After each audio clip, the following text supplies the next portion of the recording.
오늘 아침에 살펴볼 말씀은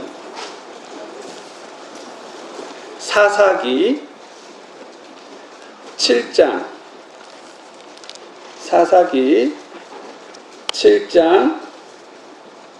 1절에서부터 8절까지 말씀입니다. 번갈아 가면서 읽어보겠습니다. 제가 먼저 읽도록 하겠습니다. 그때에 여룹바알 곧 기드온과 그와 함께한 온 백성이 일찍 일어나 헤롯의 샘 옆에 진을 쳤더라. 이처럼 미디안 족속의 군대는 그들의 북쪽 모래산 옆 골짜기에 있게 되었더라.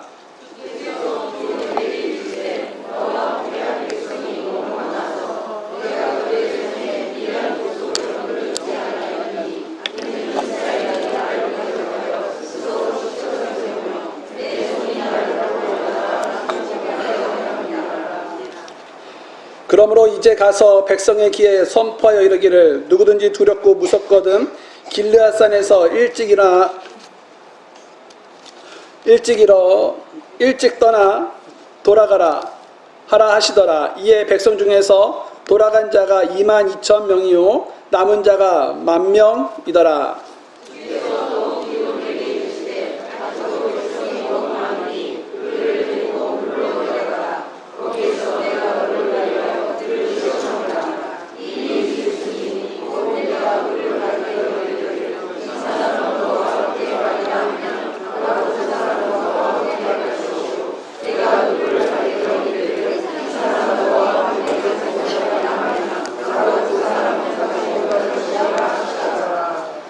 이에 그가 백성을 데리고 물로 내려가니 주께서 기드온에게 이르시되 너는 개가 핥은 것 같이 자기의 혀로 물을 핥은 모든 자를 따로 세우고 무릎을 꿇고 마시는 모든 자도 그와 같이 하라 하시더라.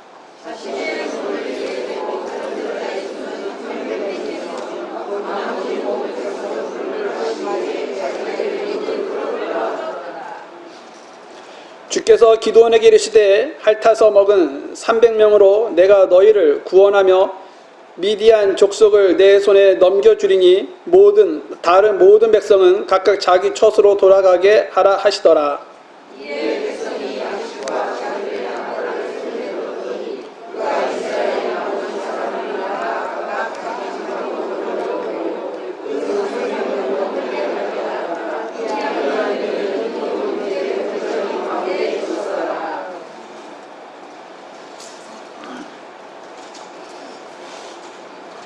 네, 오늘은 올바른 헌신의 방향이라는 제목으로 말씀을 나누도록 하겠습니다.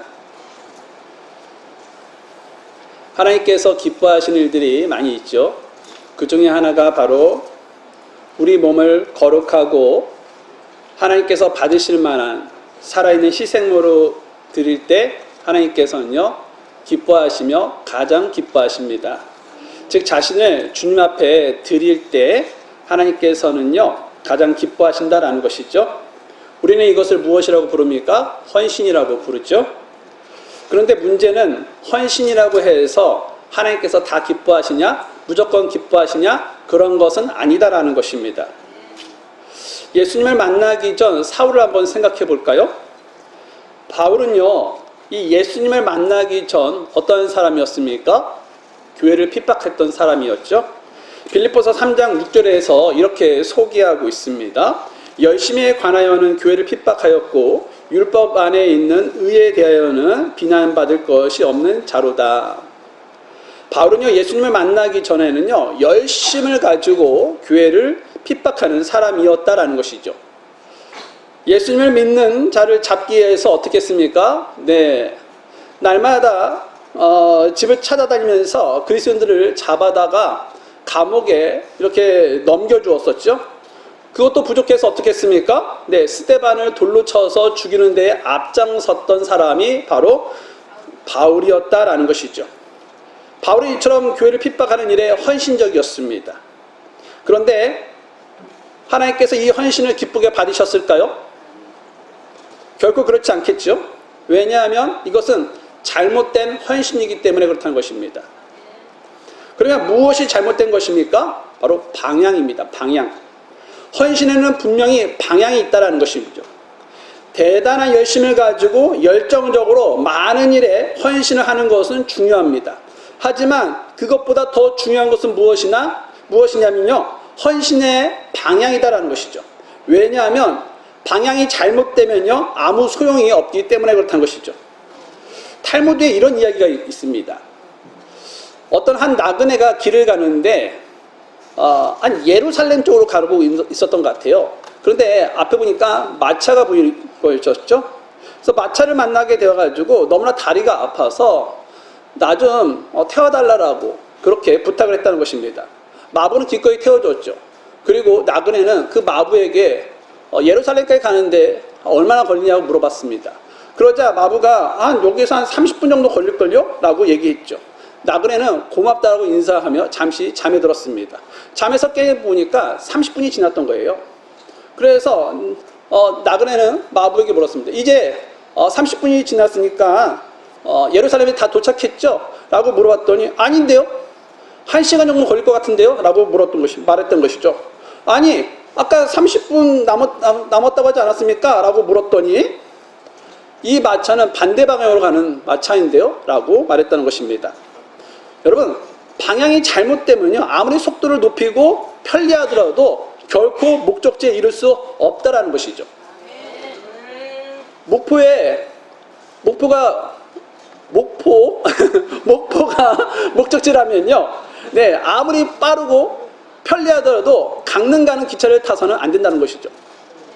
네 인천 가는 사람들이 대부분이죠. 그런데 이따가 인천을 가지 않고 인천 가는 버스를 타지 않고 저희 차를 타면요 큰일 난다는 것입니다.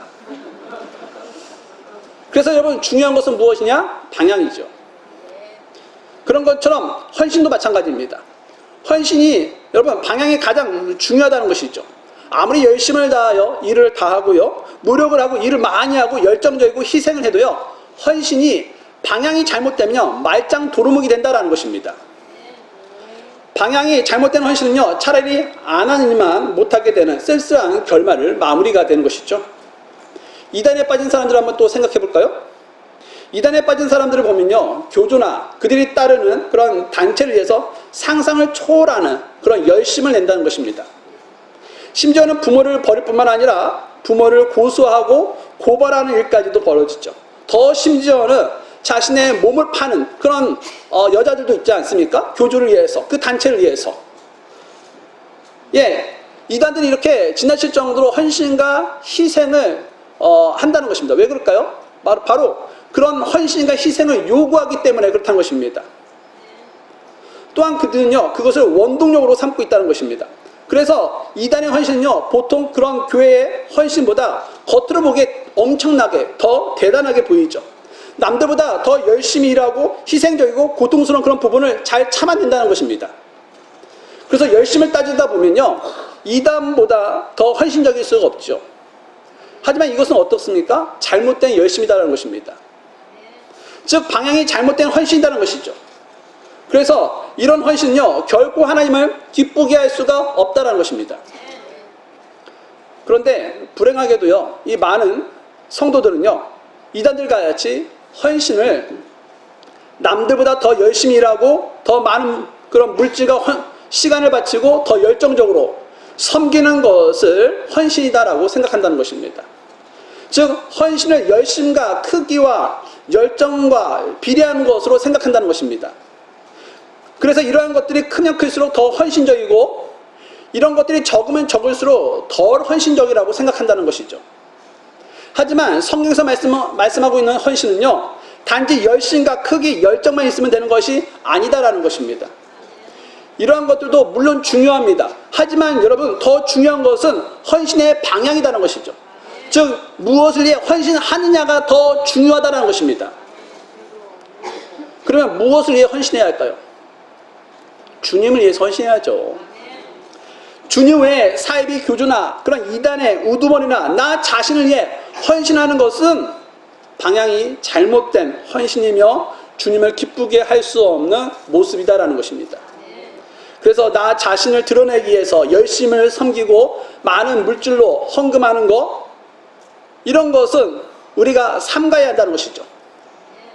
또한 나 자신이 얼마나 헌신된 성도인지를 사람들에게 인정받고 칭찬받기 위해서 나 자신의 영광을 위해서 열심을 내는 것, 이런 것도 우리는 금해야 한다는 것입니다.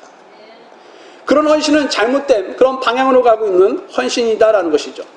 그렇다면 우리는 지금 무엇을 위해, 누구를 위해 헌신하고 있습니까? 혹시 나 자신을 위해서 헌신하고 있습니까? 아니면 주님을 위해서 올바른 헌신을 하고 있으십니까? 이것을 우리가 쉽게 구별하는 방법이 있습니다. 그것은 바로 내가 어떤 일을 열심히 해서 했는데도 사람들이 인정해주지 않을 때 내가 어떤 마음이 드는가를 통해서 그런 것을 우리가 구별할 수가 있다는 것이죠. 만약 누가 알아주거나 말거나 처음부터 끝까지 신실하게 변함없이 기쁘게 헌신하고 있다면 그것은 바로 주님을 위해 헌신하고 있는 것이다라는 것입니다.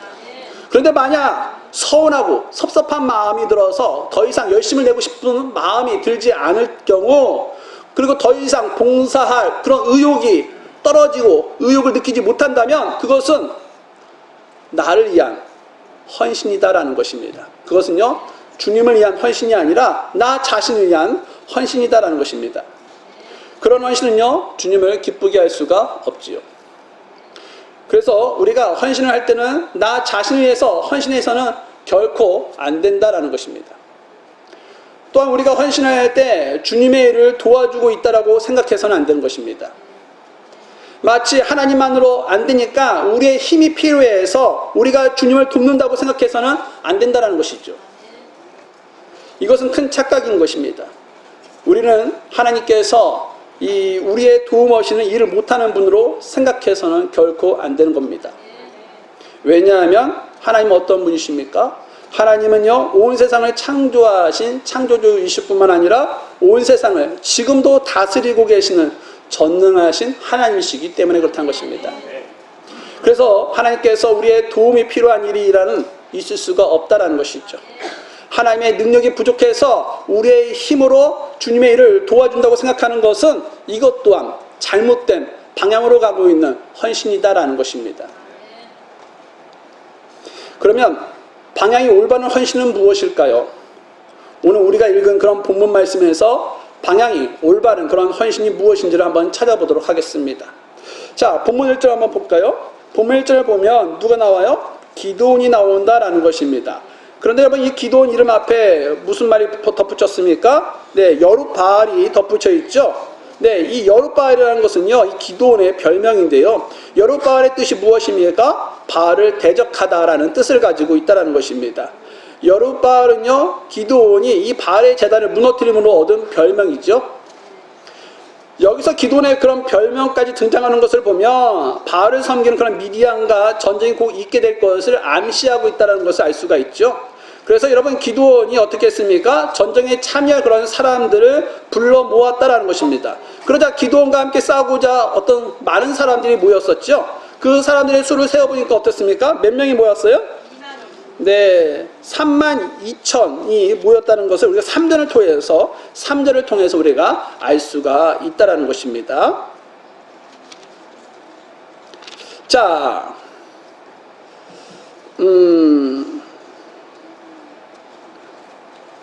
그런데 여러분, 이 미디안의 군대의 그런 숫자는요, 이 사사기 8장 10절에 따르면요, 얼마의 사람들이 모아져 있었습니까? 13만 5천이다라는 것입니다. 8장 10절에 보면요, 네, 13만 5천 명이 미디안 군대가 모았다는 것입니다. 그래서 이 전쟁은요, 이스라엘 군대가 절대적으로 열세인 것이 사실이다라는 것입니다. 하지만 쉽게 포기할 만한 싸움입니까? 쉽게 포기할 만한 싸움은 아니다는 것입니다. 한번 해볼 만한, 한번 전투해볼 만한, 한번 싸워볼 만한 그런 전쟁이라는 것입니다. 왜일까요? 한 명당 5명을 붙어서 이기면 된다는 것입니다. 한 명당 5명의 적군을 물리치면 이길 수 있기 때문에 한번 해볼 만한 그런 싸움이다라는 것이죠. 우리 보통 한 명당 5명 이길 수 있잖아요. 네. 우리 학창 시절 때 다 그렇게 했잖아요. 그죠? 네. 그래서 아예 이기지 못하는 그런 불가능한 전쟁은 아니다라는 것입니다. 이제 전쟁이 시작하려고 하는 것 같습니다. 그런데 하나님께서 기드온을 부르시죠.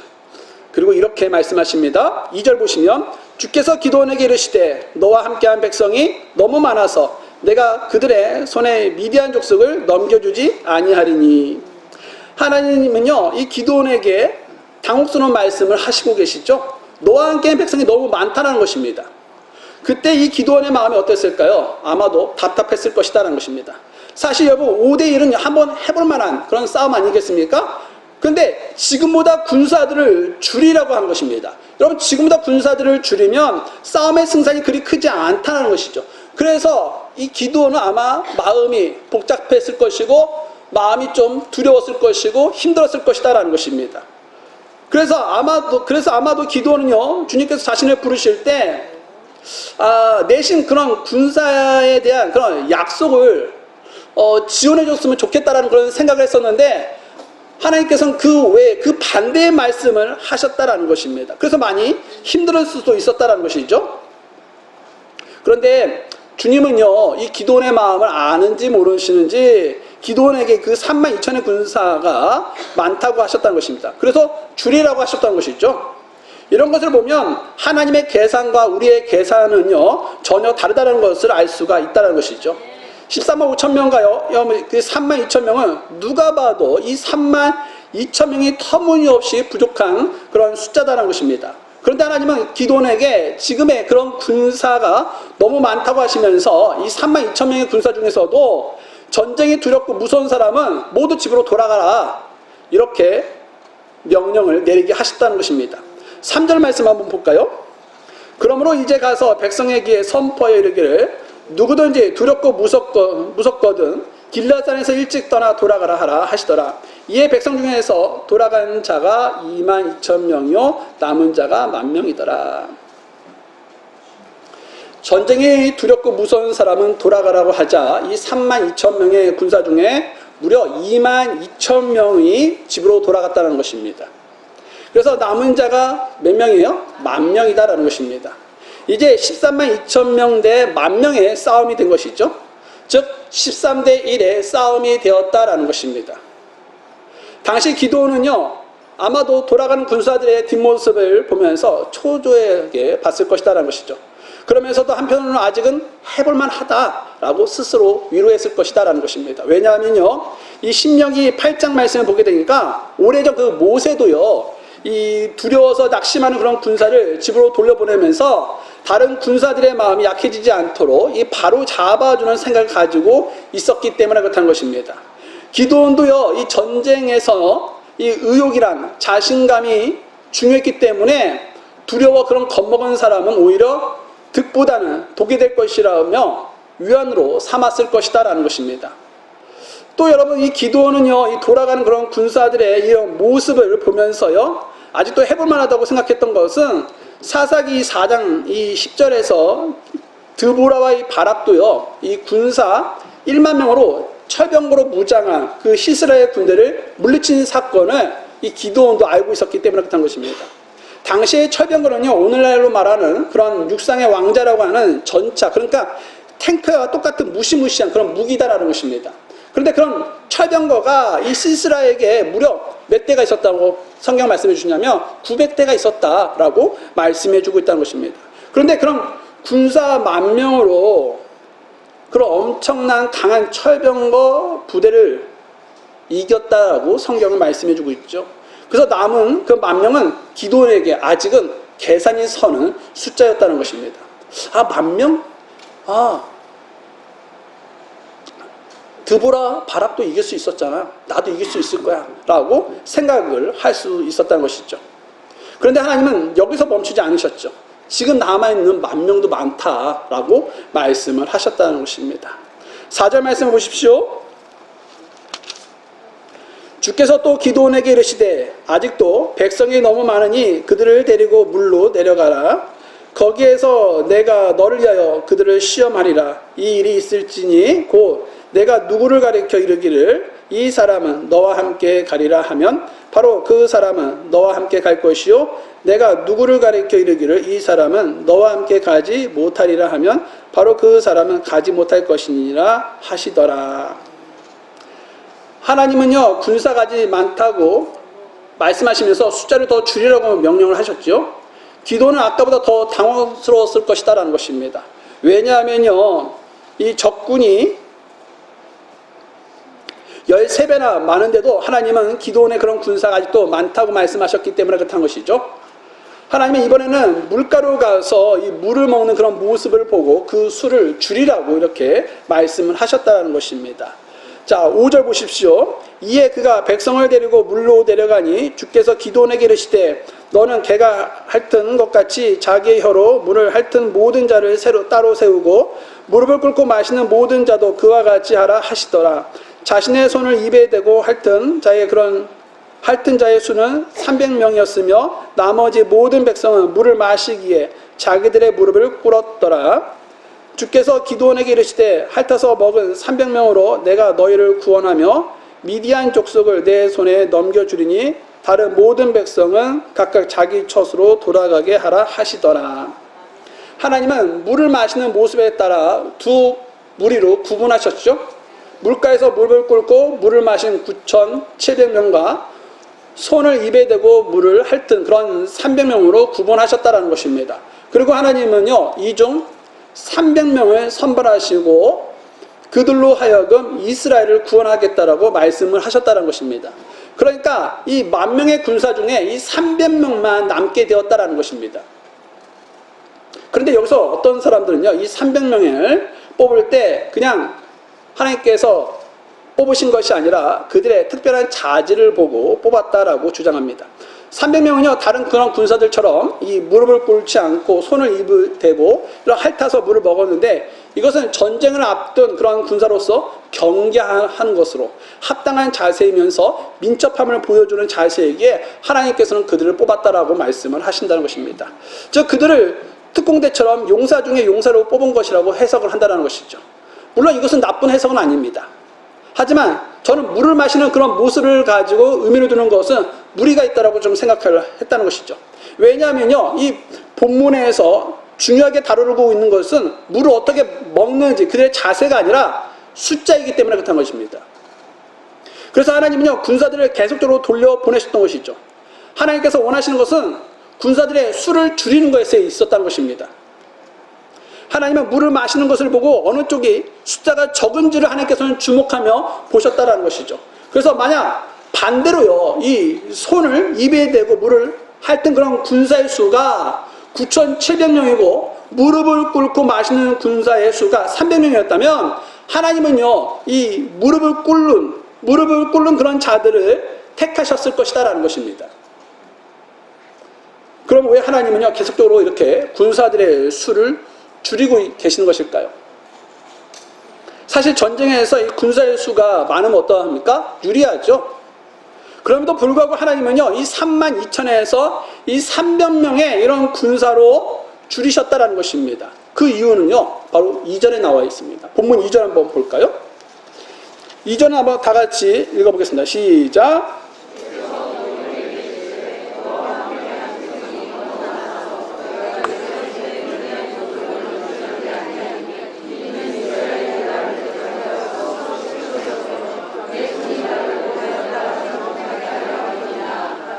아멘. 군사의 수가 많아서 전쟁에서 승리하게 되면요, 스스로 치켜 세워서 내 손이 나를 구원하였다라고 하지 못하게 하기 위함이었다라는 것입니다. 많은 군사의 숫자는요, 전쟁 승리 후에 자신들의 힘과 능력을 과시하게 되죠. 그러나 여러분, 도저히 이길 수 없는 숫자를 가지고 전쟁에서 승리하게 되면 이거 하나님이 하셨구나 라고 생각을 하게 된다는 것입니다. 그러면서 하나님의 권능을 인정하게 되고 누구에게 영광을 올리게 됩니까? 하나님께 영광을 올려드리게 된다는 것입니다. 그래서 여러분, 이 전쟁의 승리가 하나님의 덕분인 것을 분명하게 알게 하시려고 하나님께서는 계속적으로 숫자를 줄이셔서 단 300명으로 전쟁을 치르게 하셨다라는 것이죠. 여러분, 여기서 헌신의 올바른 그런 방향이 무엇인지를 우리는 알 수가 있게 되죠. 우리들은요, 하나님께 헌신을 한다고 할 때요, 우리의 힘과 능력으로 하나님의 일을 한다라고 생각을 합니다. 마치 하나님으로는 안 되니까 우리의 힘과 능력이 보탬이 돼야지 라고 생각을 한다는 것입니다. 하지만 여러분, 이것은 큰 착각인 것이죠. 왜냐하면 아까도 말씀드렸다시피 우리 하나님은요, 천지의 만물을 지으신 창조주이실 뿐만 아니라 모든 만물을 다스리시는 전능하신 하나님이시기 때문에 그렇다는 것입니다. 그래서 하나님께서는요, 우리의 도움이나 우리를 필요로 하지 않는다는 것이죠. 하나님은요, 모든 일을 자신 안에서 얼마든지 스스로의 권능으로 하실 수가 있다라는 것입니다. 만약 하나님께서 우리의 도움을 필요로 한다면요, 하나님은요, 완전한 하나님이 아니라 불완전한 분이 되고 마는 것입니다. 도움은요, 우리에게 필요한 것이지 전능하신 하나님께는요, 필요한 것이 아니다라는 것입니다. 그러면 하나님은요, 우리의 힘과 능력이 필요하지 않는데도 불구하고 왜 우리를 부르시는 걸까요? 하나님은 왜 우리가 헌신하기를 원하시는 것일까요? 그 이유는요, 하나님의 권능이 부족해서가 아니라 우리로 하여금 하나님을 알고 하나님을 사랑하며 의지하도록 만들기 위해서 그렇다라는 것입니다. 저는 가끔 이런 질문을 받는 경우가 있어요. 하나님은 모든 것을 완벽하게 알고 계셔서 우리의 필요도 알고 계실 텐데 왜 굳이 우리가 기도해야 합니까? 라는 그런 질문을 받을 때가 있다는 것입니다. 어떠세요? 여러분, 기도해야 합니까? 안 해야 합니까? 네, 기도해야 한다는 것입니다. 사실 하나님은 모든 것을 알고 계시죠. 믿습니까? 네. 우리가 구하지 않아도요, 우리의 형편과 사정을 하나님은 모두 알고 계신다는 것입니다. 우리가 모르는 우리의 필요도 하나님께서는 다 알고 계시죠. 그런데 왜 기도해야 합니까? 왜 구해야 합니까? 에스겔 말씀 한번 볼까요? 에스겔 36절입니다. 에스겔 36장 말씀 한번 보도록 하겠습니다.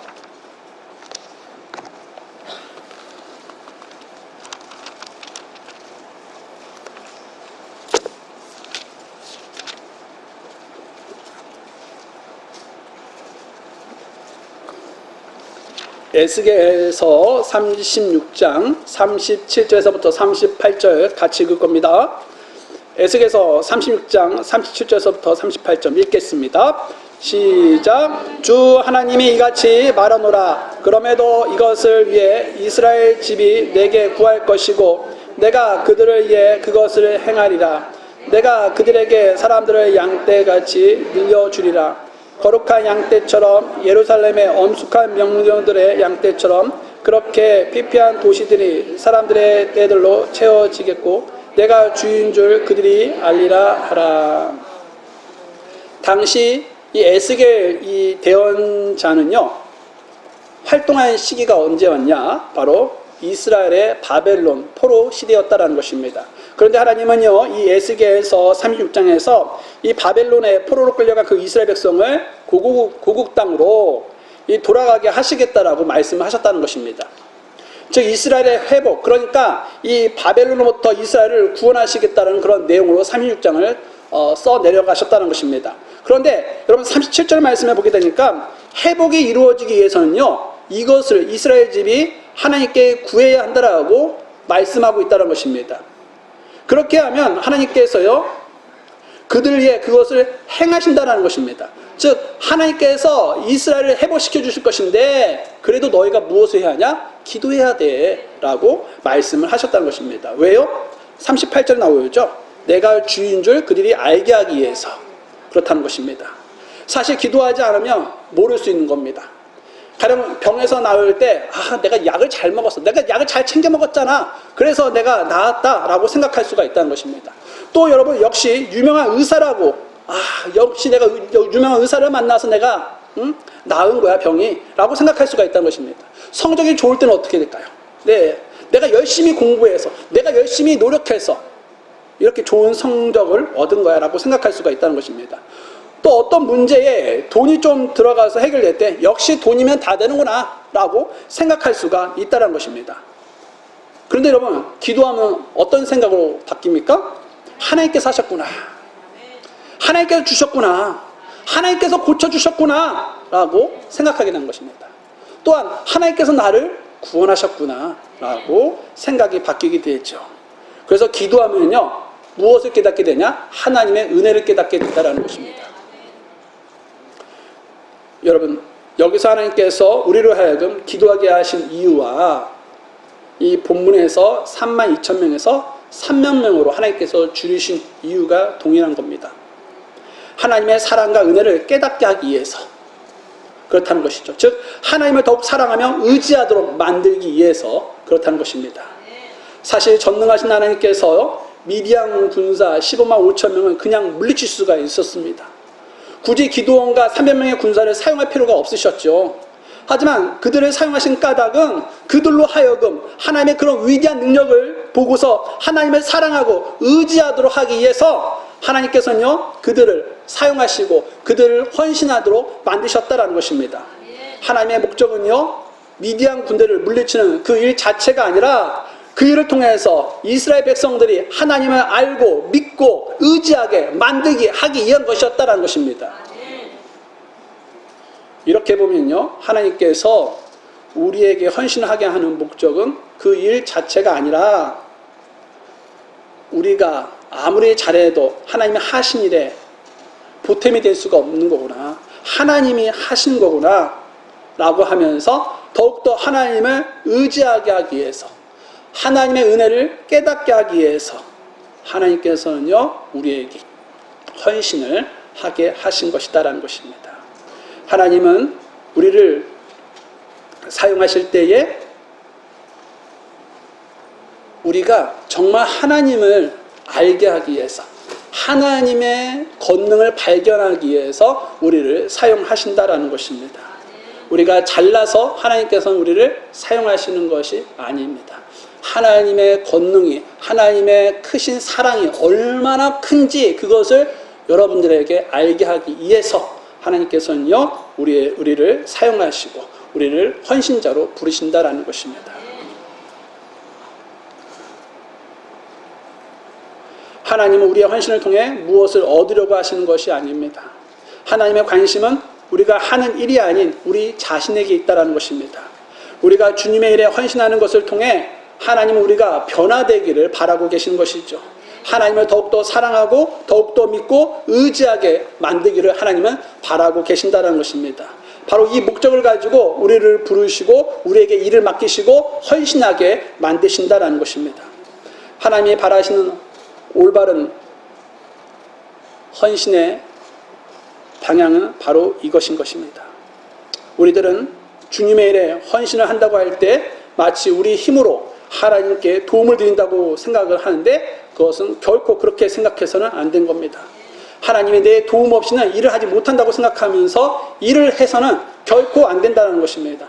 그렇게 생각하면요, 자연스럽게 어떻게 될까요? 내 어깨에 힘이 들어가야죠. 그래서 교회에서 내 목소리가 커지게 된다는 것입니다. 마치 내가 대단한 사람이 된 것처럼 행동을 하게 되고 말을 하게 되고 그런 모습을 보이게 된다는 것입니다. 오늘날 교회 안을 보면요, 헌신을 많이 한다고 하는 사람일수록 권위적이라는 것이죠. 어깨에 힘이 많이 들어가 있다는 것입니다. 자신의 헌신을 하나님께 받은 그런 권위나 자랑처럼 생각을 한다는 것이죠. 하지만 이것은 잘못된 방향의 헌신을 한 결과일 뿐이다라는 것이죠. 우리가 하나님이 받으시는 그런 올바른 방향의 헌신을 하였다면 우리는 절대로 권위적일 수가 없습니다. 오히려 우리는 어떻게 됩니까? 우리의 그런 연약함과 우리의 부족함을 철저히 깨닫고 하나님의 능력을, 하나님의 권능을 더욱더 의지하는 그런 겸손한 모습을 보이게 된다는 것입니다. 헌신하면 헌신할수록 내가 하는 것이 아니라 하나님이 하시는 것이다 라는 것을 깨닫게 된다는 것입니다.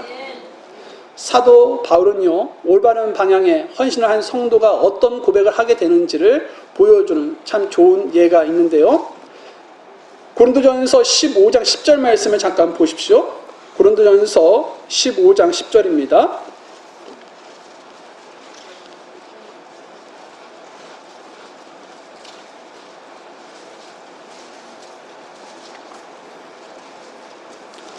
고린도전서 15장 10절 말씀을 보면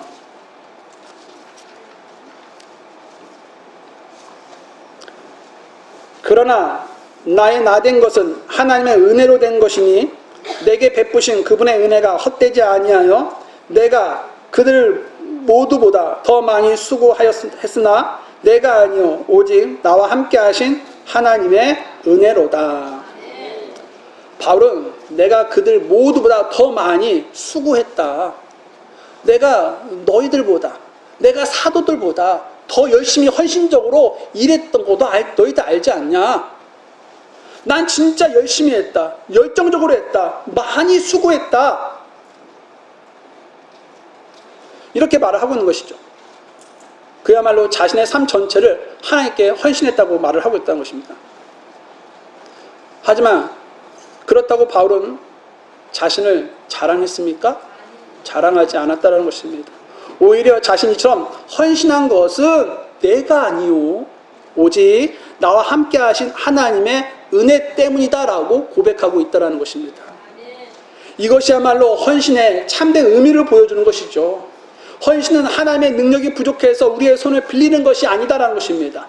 그래서 나를 높이고 자랑해서는 안 된다는 것이죠. 헌신은 하나님의 사랑과 은혜와 긍휼을 깨닫는 것이다라는 것입니다. 그래서 더욱 하나님을 사랑하게 되고 겸손하게 하나님을 의지하게 되는 것이다라는 것입니다. 이것이 바로 올바른 방향의 헌신을 한 결과이다라는 것이죠. 여러분, 올바른 헌신을 하는 분들은요 교만하지 않습니다. 하나님의 은혜를 깨닫고 하나님의 긍휼을 깨닫고 나같이 부족하고 나같이 연약한 사람이 어떻게 하나님 앞에 쓰임받을 수 있을까 하면서 감사하면서 더욱더 겸손해지면서 하나님의 일을 신실하게 더욱더 감당하려고 주를 더 의지한다는 것이죠. 그것이 바로 올바른 방향의 헌신의 결과인 것입니다. 오늘 우리 모두가 이러한 헌신의 참된 의미를 분명히 깨닫고서 주님의 일에 항상 헌신할 수 있기를 주의 이름으로 바랍니다. 우리가 헌신할수록 하나님을 더욱더 사랑하고 더욱 의지할 수 있게 되기를 주의 이름으로 바랍니다.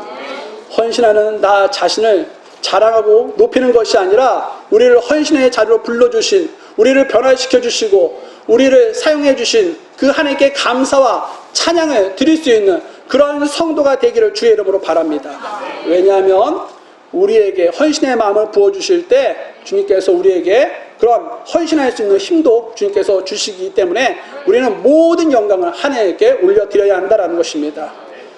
여러분, 하나님은 헌신하는 자를 찾고 계십니다. 우리 모두가 하나님께서 찾으시는 그런 헌신의 주인공이 되기를 주의 이름으로 바랍니다. 그래서 언제나 하나님을 기쁘시게 하는 우리 모두가 될 수 있기를 주의 이름으로 바랍니다.